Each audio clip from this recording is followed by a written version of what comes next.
Hello sa inyong lahat. Kamusta po kayo mga kaibigan, kapatid? Ang Diyos ang tumitingin sa laman ng puso. Hindi lang kilos natin ang nakikita ng Diyos, pati motibo ng ating puso. Ang kasiyahan ng pagbagsak ng iba ay hindi niyang kinakalugdan dahil ang kanyang layunin ay pagbabago, hindi pagwasak. Ang pagkamuhi at galit sa puso ay maaring maging hadlang sa ating relasyon sa Diyos. Kaya't binibigyan diin nito ang mahalaga ang puso maawa at mag-unawa. Ayan. Ano ang sabi niya dito sa Proverbs chapter 24 verse 18? Or the Lord will see and disapprove.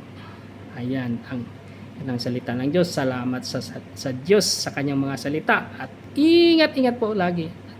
Ugaliin nating manalangin sa ating Diyos.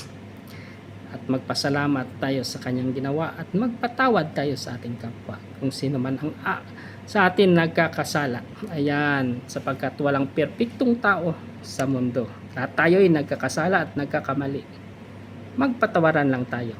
Ayan. Ingat. God bless us all.